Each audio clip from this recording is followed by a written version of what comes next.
Now, a couple of days ago, Nintendo released a video on its channel where they showed off some gameplay of Tears of the Kingdom, and I gotta say, it looks amazing to say the least. The new abilities are so creative and will offer us hours of fun. And it's clear to everyone that this game is going to be huge, much bigger than a simple DLC pack for Breath of the Wild. However, we also saw one new interesting mechanic that got me especially excited: the crafting. In the recent demo for Tears of the Kingdom, we could see that Link is able to create almost any weapon. He can just combine his weapon with almost anything from materials to random objects that can be found on the ground. As you can imagine, this will have a massive impact on the game, because you can adjust to almost any situation. However, which things could you combine to make some of the strongest weapons in the game? Well, I've come up with some fun possible combinations. So, let's dive right in.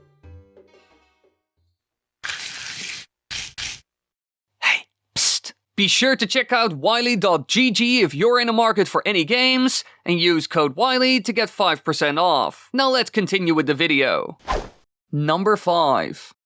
Now on this list I included some very useful and strong weapons. However, we will start off with something more fun. In the little demo we saw Aonuma mess around with arrows. I mean, he missed his shots due to his eyesight, but I bet most of us, no matter how young, couldn't hit those birds. But those homing arrows weren't the only thing you could create. He showed off that you could attach almost anything to them. And after looking through all the items that were seen in Breath of the Wild, I came up with another good one. In the game you can come across wildlife like bees, and obviously they have a hive which they will defend. And in Breath of the Wild you could already use this to your advantage by shooting one down when enemies were around it. At that point an angry horde of bees would come out and attack anyone that was near them, friend or foe. And I bet you could use coarser bee honey, which looks like a part of the hive that Link cut off, to take out enemies using Bee Armageddon. Just imagine you strap this on your arrow and shoot it at an enemy, and then out of nowhere an angry bee horde will appear and take out your foe. That would be amazing to say the least. Now I think it wouldn't be the most powerful, but still it would be a lot of fun. Number 4.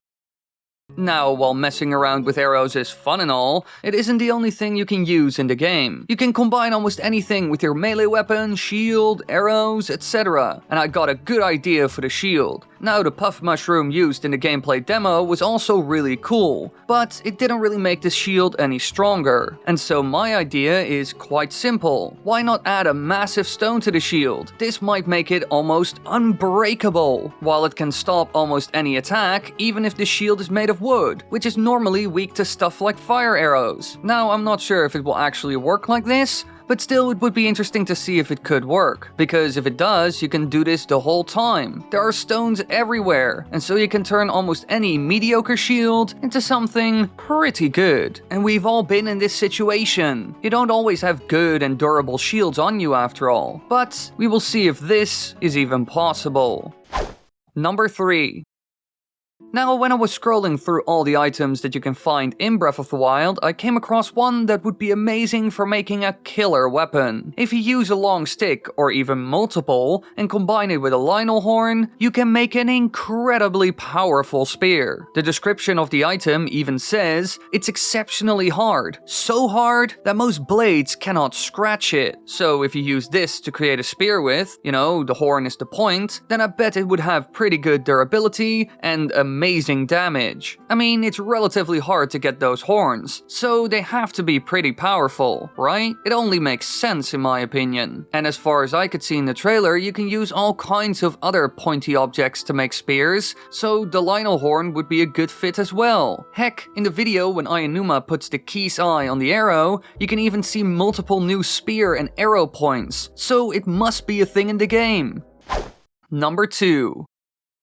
Now this next one is also a bit silly. I mean, I'm not sure if it's even possible, but it seems like it could work. In the little gameplay demo, you can see that Aonuma needed a new weapon with some kick, and so he grabbed an extra long stick and decided to combine it with a pitchfork that was laying around. Thanks to this, he created one of the most insane spears I have ever seen. It was incredibly long, which was super useful. But after I saw that, I thought to myself, how long can you make a spear? Like, is there a limit? Because if there isn't, then you can just combine more and more and more long sticks, and then at the end, you put a point on it. And so you end up with a massive spear with a reach that could even be multiple times longer than the one Ayanuma made. And with it, you could destroy almost any foe while maintaining your distance. But we don't really know if there is a limit, although it does seem like you can combine multiple things with one weapon. But I assume there is some form of limit, because come on, otherwise it will become incredibly weird really quick. Just imagine someone connects multiple long sticks and then you attach a big rock at the end. This way you have a massive hammer, but swinging it around would look foolish. And the same goes for carrying it around on your back. So really, there must be a limit, right?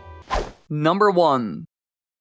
Now for my last idea, I've come up with one that would be incredible. It would be so amazing that I would use it all the time. We all know about Octoroks, those weird squid creatures that can be quite annoying to be honest. However, they do drop one of the best items seen in Breath of the Wild, the Octo Balloon. This is an inflatable Octorok organ that has a lot of lift, and you can attach it to items you want to see float around. And while this was already a lot of fun to mess around with in Breath of the Wild, if you combine it with other items, you can have even more fun. For example, if you can attach it to an arrow, then an enemy hit by it will just float in place or even fly away due to the Octo Balloon. This alone would already be massive amounts of fun and also pretty powerful. But this isn't even the only thing you could do. I mean, you can also use one of these Octo Balloons in a defensive way by attaching it to a shield. If someone attacks you with that on the front, then anyone that hits it will activate the balloon and they are finished.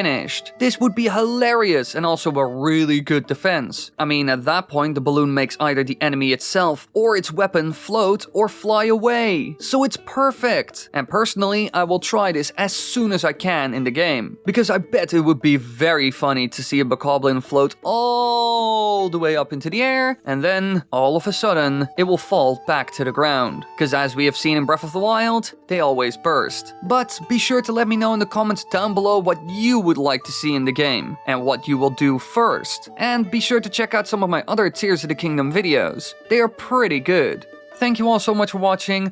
I hope you enjoyed this video. Subscribe, click the bell button, do all that good stuff. I hope you enjoyed this little video. I thought of, I didn't want to do an analysis because everybody already does that. So I thought, you know what, I'm going to do this because fun, interesting, creative, and I already thought of the Octorok balloon idea and stuff. But let me know in the comments down below what you want to see. Subscribe, click the bell button, do all that good stuff, and then I'll see you all in the next one. Alright? Cool. Bye!